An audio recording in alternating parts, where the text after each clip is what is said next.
My channel ಉತ್ತರ Karnataka recipe ನೋಡಾಕತ್ತಂತ ಎಲ್ಲ ನನ್ನ ಅಕ್ಕ ತಂಗಿಯರಿಗೂ ನಿಮ್ಮ ಮನೆ ಮಗಳಾದ ಲಕ್ಷ್ಮಿ ಆರ್ ಮಾಡುವ ನಮಸ್ಕಾರಗಳು ನೋಡ್ರಿ ಫ್ರೆಂಡ್ಸ. ಇವತ್ತು ಏನು ಮಾಡತ್ತೀನಿ ಅಂದ್ರ ನಿನ್ನೆ ಪುಂಡಿ ಪಲ್ಲೆ ಕುದಿಸಿದ್ದೀವಲ್ರಿ, ಅದರದ್ದು ನೀರು ಇರ್ತಾವಲ್ರಿ ಗಾರಿ ಅದರದ್ದು ಕಟ್ ನೀರು ಹುಂಚಿ ಇದು ಪುಂಡಿ ಸೊಪ್ಪು ಕುಸಿದು ನೀರು ಇರ್ತದಲ್ರಿ, ಈ ತರ ಹಿತಾಳಿ ಬಾಂಡೆ ತಿಕ್ಬೇಕನ್ನಲ್ಲ ನೋಡ್ರಿ. ಈ ರೀತಿ ತಿಕ್ರಿ, ಇದ್ರೊಳಗೆ ಏನು ಹಾಕಿಲ್ಲ ನೋಡ್ರಿ, ಬರೀ ನೀರ್ನೊಳಗ ಹಿಂಗಿಟ್ಟು ತಿಕ್ಕಕತ್ತಿ ನೋಡ್ರಿ. ನಾನು ಭಾಳ ಸ್ವಚ್ಛ ಆತಾವ ನೋಡ್ರಿ ಈ ಬಾಂಡೆ.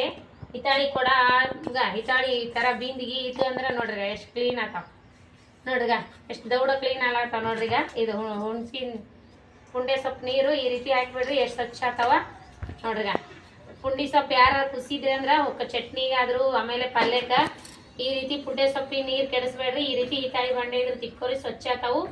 ಒಂದ್ಸರಿ ತಿಕ್ಕಿ ತೊಳಿರಿ, ತೊಳೆದ ಕೆಸಿಂದ್ರೆ ಏನದ ಮತ್ತು ಸ್ವಲ್ಪ ಬಿಟ್ಟು ಸ್ವಲ್ಪ ಪೀತಾಂಬ್ರಿ ಇದ್ರೆ ಒರ್ಸ್ಬಿಡ್ರಿ. ಚಿಕ್ಕ ಚಿಕ್ಕ ಏನೂ ಕೂಡಂಗಿಲ್ಲ, ತೊಳೆದ ಕೆಸಿನ ಸ್ವಲ್ಪ ಪೀತಾಂಬ್ರಿ ಒರ್ಸ್ಬಿಡ್ರಿ. ಚಿಕ್ಕ ಚಿಕ್ಕ ಕೂಡಲ್ಲ, ಒಂದು ತಿಂಗಳಾದ್ರೂ ಏನಾಗಲ್ಲ ನೋಡ್ರಿ. ಈ ರೀತಿ ನಮ್ಮ ಮಮ್ಮಿ ಮಾಡ್ತಿದ್ರು, ನಾವು ಸಣ್ಣವರಿದ್ದ ನೋಡಿದ್ದೆ, ಹಾಗಾಗಿ ನನಗೂ ನೆನ್ಪು ಬತ್ತು. ನಿನ್ನೆ ಹೇಳಿನೆಲ್ಲ ಇವತ್ತು ಮಾಡಾತೀನಿ ನೋಡ್ರಿ. ನೋಡ್ರಿ ಬಿಂದಿಗೆ ಎಷ್ಟು ಸ್ವಚ್ಛ ಆಯ್ತು ನೋಡ್ರಿ. ಈ ಸಮಯ ಅವು ಎಲ್ಲ ಅಷ್ಟು ತೊಳೆದಿ ನೋಡ್ರಿ. ಈಗ ಇನ್ನು ಇಷ್ಟು ಸಾಮಾನು ಎಷ್ಟು ಜಲ್ದಿ ಸ್ವಚ್ಛ ಆಗ್ತಾವ ನೋಡ್ರಿ. ಈ ರೀತಿ ತೊಳ್ಕೊಂಬಿಡ್ರಿ, ಬರೀ ತಿಕ್ಕದ ಅವಶ್ಯಕತೆ ಇಲ್ಲ. ಲಾಸ್ಟಿಗೆ ತೊಳೆದ ಕೆಸಿಂದ್ರೆಲ್ಲ ಸ್ವಲ್ಪ ತೊಳೆದ ಕೆಸಿಂದ್ರ ಸ್ವಲ್ಪ ಪೀತಾಂಬ್ರಿ ಒರೆಸ್ಬಿಡ್ರಿ, ಸ್ವಚ್ಛ ಕ್ಲೀನ್ ಆಗ ಎಷ್ಟು ಕ್ಲೀನ್ ಆಗತ್ತಾವ ನೋಡ್ರಿ. ಬರೀ ಪುಂಡೆ ಸೊಪ್ಪು ನೀರು ನಿನ್ನೆ ಕುದಿಸಿದ್ದು ಬಸ್ತಿಟ್ಟಿದ್ನಲ್ಲ, ಅದು ನೀರು ವೇಸ್ಟ್ ಮಾಡಬೇಡ್ರಿ. ನೀವು ಏನಾರ ಪುಂಡಿ ಪಲ್ಯ ಸೊಪ್ಪು ಕುಸಿದ್ರೆ ಅಂದ್ರೆ ಇನ್ನೊಂದ್ಸರಿ ಹಿತಾಳಿ ಬಾಂಡೆ ಹಚ್ಚಿ ತಿಕ್ಕೋರಿ, ಭಾಳ ಸ್ವಚ್ಛ ಆಗ್ತಾವ ನೋಡ್ರಿ.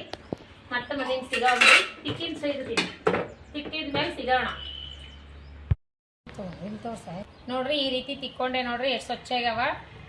ಮ್ಯಾಗ ಏನದ ತೊಳೆದು ಇವು ಪುಂಡಿ ಸೊಪ್ಪು ನೀರೊಳಗೆ ತೊಳೆದು ಕೆಸಿಂದ್ರ ಆಮೇಲೆ ಏನದ ಸ್ವಲ್ಪ ನೀರಾಗಿ ತೊಳೆದು ಸ್ವಲ್ಪ ಪೀತಾಂಬ್ರಿ ಹಚ್ಚಿ ಒರೆಸ್ಬಿಡ್ರಿ. ಕಲಿನೂ ಕೂಡಂಗಿಲ್ಲ, ಸ್ವಲ್ಪ ಪೀತಾಂಬ್ರಿ ಹಚ್ಚಿ ಮ್ಯಾಗ ತಿಕ್ಬಿಡ್ರಿ, ಸ್ವಚ್ಛ ಆಗ್ತಾವ.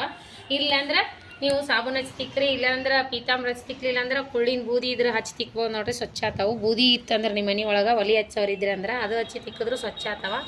ಅವಾಗ ನಮ್ಮ ಮಮ್ಮಿ ಮುಂಚಿ ಇದು ಪುಂಡಿ ಸೊಪ್ಪಿನ ನೀರಾಗಿ ತಿಕ್ಕಿ ಮ್ಯಾಗ ಬೂದಿ ಇತ್ತಂದ್ರೆ ಬೂದಿ ಹಚ್ಚಿ ತಿಕ್ಕಿದ್ರು. ಅವಾಗ ನಾವು ಸಣ್ಣವ್ರಿದ್ದಾಗ, ಈಗೇನು ಬೂದಿ ಇಲ್ಲ. ನಾನು ಮೇಲೆ ಸ್ವಲ್ಪ ಪೀತಾಂಬ್ರಿ ಹಚ್ಚಿ ತಿಕ್ಕಿನಿ, ಎಷ್ಟು ಸ್ವಚ್ಛ ಆಗ್ಯಾವ ನೋಡ್ರಿ. ಹಂಗೆ ಬಿಟ್ಟರೆ ನಡೀತಿತ್ತು, ಚಿಕ್ಕ ಚಿಕ್ಕ ಕೂಡ್ತಾವ, ಒಂದು ತಿಂಗಳ ತನಕ ಸ್ವಚ್ಛ ಆಗ್ತಾವ, ಸ್ವಚ್ಛ ಇರ್ತಾವಂತೆ. ಮ್ಯಾಗ ಪೀತಾಂಬ್ರಿ ಹಚ್ಚಿ ತಿಕ್ಕಿ ನೋಡ್ರಿ ಎಷ್ಟು ಕ್ಲೀನ್ ಆಗ್ಯಾವ, ಎಷ್ಟು ಕ್ಲೀನ್ ಆಗ್ಯಾವ ತೋರಿಸ್ರಿ ನೋಡ್ರಿ. ನೋಡ್ರಿ ಎಷ್ಟು ಕ್ಲೀನ್ ಆಗ್ಯಾವ ಇವು ನೋಡ್ರಿಗ, ಭಾರಿ ಕ್ಲೀನ್ ಆಗ್ಯಾವ ನೋಡ್ರಿ. ಬಿಂದಿಗೆ ಅವೆಲ್ಲ ಇದು ಪೂಜಾ ಬಿಂದಿಗೆ ಸಮಯ ಎಲ್ಲ ಕ್ಲೀನ್ ಆಗ್ಯಾವ ನೋಡ್ರಿ. ಈ ಥರ ತಿಕ್ಕಿ ಒಂದು ಕಾಟನ್ ಬಟ್ಟಿಲೆ ಒರೆಸಿಟ್ಬಿಡ್ರಿ, ಚಿಕ್ಕ ಚಿಕ್ಕ ಕೂಡಲ್ಲ. ತಿಂಗಳು 2 ತಿಂಗಳಾದರೂ ಕರ್ಗಾಗಲ್ಲ ನೋಡ್ರಿ. ನೀರಂತೂ ಸಿಹಿ ಇದ್ರಂತೂ ಇನ್ನೂ ಕರ್ಗನೇ ಆಗಲ್ಲ ನೋಡ್ರಿ. ಎಲ್ಲ ಅಷ್ಟು ತಿಕ್ಕೊಂಬಿಟ್ಟಿನ್ರಿ ಹಿತಾಳಿ ಬಾಂಡೆ. ನೀರು ಯಾಕೆ ಸುಮ್ಮನೆ ಇಡೋದಂಥೇಳಿ ತಿಕ್ಕಿಬಿಟ್ಟಿನಿ ನೋಡ್ರಿ, ಅಷ್ಟು ಸ್ವಚ್ಛ ಆಗ್ಯಾವ ನೋಡ್ರಿ. ಎಷ್ಟು ಪಳ ಪಳ ಹೊಡ್ಯಾಕತ್ತಾವ ಪೀತಾಂಬ್ರಿ ಹಚ್ಚಿ ತಿಕ್ಕದಂಗೆ. ಮ್ಯಾಗ ಒಂದು ಸ್ವಲ್ಪ ಪೀತಾಂಬ್ರಿ ಹಚ್ಚಿನ್ರಿ, ಭಾಳ ಹಚ್ಚಿಲ್ಲ. ಬರೀ ಪೀತಾಂಬ್ರಿ ಹಚ್ಚಿ ತಿಕ್ಕಿದೇವು ಅಂದ್ರೆ ಕೈ ನೋಸ್ತಿದ್ದವು ರೀ, ಕರ್ಗಾಗಿದ್ದು ಹೋಗೋವತ್ನ್ಯಾಗ. ಎಷ್ಟು ಕ್ಲೀನ್ ಕಾಣಕತ್ತಾವ ನೋಡ್ರಿ, ಪಳ ಪಳ ಹೊಸ ಬಾಂಡೆ ಕೂಡ ನೋಡ್ರಿ. ಇವು ಸಮಯ ಮದುವೆ ಕೊಟ್ಟು ನೋಡ್ರಿ, ಸಮಯ ಪೂಜಾ ಬಿಂದಿಗೆ ಇದು ಎಲ್ಲ ಅಷ್ಟು ತಿಕ್ಕೊಂಬಿಟ್ಟಿವಿ ನೋಡ್ರಿ, ಕ್ಲೀನ್ ಆಗ್ಯಾವು. ನಿಮ್ಗೆ ಯಾರಿಗಾದ್ರೂ ಪುಂಡೆ ಸೊಪ್ಪಿನ ನೀರು ಹಚ್ಚಿ ಬಾಂಡೆ ತಿಕ್ಕೋದು ಗೊತ್ತದೇನೋ ಹೇಳ್ರಿ ಕಮೆಂಟ್ ಬಾಕ್ಸ್ನಲ್ಲಿ. ಈ ರೀತಿ ಯಾರೆಲ್ಲ ತಿಕ್ಕಿರಿ, ಗೊತ್ತೈತೋ ಇಲ್ಲೋ, ಗೊತ್ತಿತ್ತಂದ್ರೆ ಗೊತ್ತದತ್ತ ಹೇಳ್ರಿ, ಗೊತ್ತಿರಲಿಲ್ಲ ಅಂದ್ರೆ ಹಚ್ಚಿ ತಿಕ್ಕ್ರಿ. ಇನ್ನೊಂದು ಸರಿ ಪುಂಡೆ ಸೊಪ್ಪು ಕುದಿಸಿದ್ರೆ ನೀರು ಚೆಲ್ಲಬೇಡ್ರಿ. ಈಗ ತಿಕ್ಕಿಬಿಟ್ಟು ನೀರು ತೆಗೆದು ಬಿಡಮ್ಮ, ಚೆಲ್ಲಿ ಬಿಡಬೇಕು. ಅವು ಹುಳಿ ಆತಾವ ಸುಮ್ಮನೆ ಇಟ್ಟರೆ. ಅದಕ್ಕೆ ನಾವು ಅಷ್ಟು ಬಾಂಡೆ ಒಮ್ಮೆ ತಿಕ್ಕೊಂಬಿಟ್ಟಿವಿ ನೋಡ್ರಿ, ಭಾಳ ಸ್ವಚ್ಛ ಆತಾವು. ಒಂದು ಸರಿ ಟ್ರೈ ಮಾಡಿ.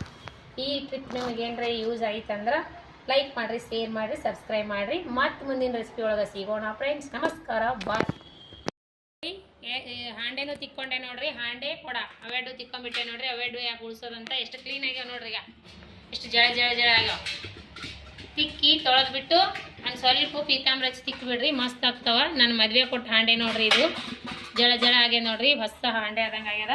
ಮದುವೆ ಕೊಟ್ಟು ನೋಡ್ರಿ, ಬರೀ ತಿಕ್ಕದೇ ಆಗ್ಯದ. ಇದಕ್ಕೇನು ನೀರು ಹಾಕಲ್ಲ, ಏನಿಲ್ಲ, ಬರೀ ತಿಕ್ಕೋದು ಡಬ್ಬಕ್ಕದು, ಜವಾರಿ ಬೈಯೋದು ತಿಕ್ಕೋದು ಹೊಲಸಾಗನ ಜವಾರಿ ಬೈ ಡಬ್ಬಕ್ಕಿ ತಿಕ್ಕೋದಾಗ್ಯದ ನೋಡ್ರಿ. ಇದೇನು ಯೂಸೇ ಮಾಡಿಲ್ಲ. ಅಲ್ಲಿ ಊರಾಗಿದ್ರು ಯೂಸ್ ಮಾಡಿಲ್ಲ, ಇಲ್ಲಿನೂ ಯೂಸ್ ಮಾಡಿಲ್ಲ. ಇಲ್ಲಿ ಅಂತೂ ಎಲ್ಲ ಟ್ಯಾಂಕ್ನಾಗ ನೀರು ಫಿಕ್ಸ್ ಆಗಿರ್ತಾವ. ಕೊಡ ನೋಡ್ರಿ, ಇದು ಮದುವೆ ಕೊಟ್ಟದು ಕೊಡ ಹಾಂಡೆ. ಇವೆರಡು ಬರೀ ತಿಕ್ಕೋದು ತೊಳೆದು ಇಡೋದು, ತಿಕ್ಕೋದು ಜವಾರಿ ಮೇಲೆ ಡಬ್ಬಕ್ಕದ ಅಷ್ಟೇ ಸವಿಲಕತ್ತಾವು. ಧೂಳಾಗನ ತಿಕ್ಕೋದು ನೋಡ್ರಿ, ಕ್ಲೀನ್ ಮಾಡಿ ಇಡೋದು. ಮತ್ತು ಸ್ವಲ್ಪ ಡಬ್ಬಾಕ್ ಬಿಡ್ತೀನಿ ರೀ, ಇಲ್ಲೇ ನೀರು ಜಾಂತಾವು. ಸಂಜೆ ಮುಂದೆ ಯಜಮಾನ್ರು ಬಂದ್ಮ್ಯಾಗ ಮ್ಯಾಗ ಜವಾರಿಗೆ ಇಡ್ತಾರೆ. ಈಗ ತೊಗೊಳಗೆ ನಾ ತೊಗೊಂಡಿನಿ ಸರಿ. ಈಗ ಅವ್ರು ಈಗ ಇಲ್ಲಾರ ಕೆಲಸನೇ ಮಾಡ್ತೀನಿ, ಬರೀ ಮನ್ಯಾಗ ಕೂತಾರ. ಮತ್ತು ಧೂಳಾಗಿದ್ದು ರೀ ಮತ್ತು ಸುಮ್ಮನೆ ನೀರ್ನು ವೇಸ್ಟ್ ಆಗ್ತಾವ ಅಂತ ಕೇಸಿಂದ್ರ ತಿಕ್ಕಿಟ್ಟಿ ನೋಡ್ರಿ. ಅಷ್ಟು ಸಮಯ ಕಳಿಸಿ ಎಲ್ಲ ತಿಕ್ಕಿ ನೋಡ್ರಿ. ಕ್ಲೀನ್ ಅದು ಎಲ್ಲ ಸ್ಟೀಲಿನ ಬಾಂಡೆನೂ ಸ್ವಚ್ಛ ಮಾಡಿ ತಿಕ್ಕಿನ ಮೊನ್ನೆ. ಸ್ಟೀಲಿನ ಬಾಂಡೆನೂ ತಿಕ್ಕಿದ್ದೆ ಮೊನ್ನೆ ಧೂಳಾಗಿ. ಮ್ಯಾಗ ಒಂಚೂರು ಪಿತಾಂಬರಿ ತಿಕ್ಬಿಡ್ರಿ, ಕಲಿ ಕೂಡಂಗಿಲ್ಲ. ನೀರು ಹಸಿ ಚಲೋ ಸಿಹಿ ನೀರಿದ್ದು ಅಂದ್ರೆ ಸ್ವಚ್ಛ ಇರ್ತಾವೆ ನೋಡ್ರಿ, ಭಾಳ ಸ್ವಚ್ಛ ಆಗ್ತಾವೆ ನೋಡ್ರಿ. ಪುಂಡಿ ಪಲ್ಲೆ ಸೊಪ್ಪಿ ನೀರು ಚಲ್ಬೇಡ್ರಿ, ಈ ರೀತಿ ತೊಳಗಿಡ್ರಿ. ಮನೆ ಸ್ಟೀಲಿನ ಬಾಂಡೆ ತಿಕ್ಕಿನ ಧೂಳಾಗ್ಯಾವಂತ ಈಗೇನದ ಇವು ಎರಡು ಇವಿಸು ಹಿತಾಳಿ ಬಾಂಡೆನೂ ಪುಂಡೆ ಸೊಪ್ಪಿನ ನೀರಿನ ಯಾವ್ದಾಗ ಇವಿಸ್ ತಿಕ್ಕಿ ನೋಡ್ರಿ. ನಿಮಗೆ ಹೇಗೆ ಅನಿಸ್ತಂತ ಕಮೆಂಟ್ ಬಾಕ್ಸ್ನಲ್ಲಿ ಕಮೆಂಟ್ ಮಾಡಿರಿ. ಭಾರಿ ಕ್ಲೀನ್ ಆಗ್ತಾವೆ ನೋಡ್ರಿ ಕೊಡಗಳು, ಭಾಳ ಚಂದ ಆಗ್ತಾವೆ. ಪುಂಡೆ ಪಲ್ಲೆ ಸೊಪ್ಪಿನ ನೀರು ಚೆಲ್ಲ ಹಾಕೋಬೇಡ್ರಿ. ಇನ್ನೊಂದು ಸರಿಗೆ ಏನಾರ ಇತ್ತಂದ್ರೆ ಈ ರೀತಿ ತಿಕ್ಕ್ರಿ. ಮ್ಯಾಗ ಒಂಚೂರು ಪೀತಾಂಬರಿ ತಿಕ್ಕಿನಿಗೆ ಭಾಳ ಕ್ಲೀನ್ ಅದು. ಒಲಿಸಿ ಕೇಸಿ ಆರಿಂದ ಏನದು ಜವರಿಗೆ ಮ್ಯಾಗ ಸಂಜೆ ಮುಂದೆ ದಬಾಕ್ ಬಿಡ್ತೀನಿ ನೋಡ್ರಿ. ಮತ್ತೆ ಸಿಗೋಣ ಫ್ರೆಂಡ್ಸ್, ಬಾಯ್.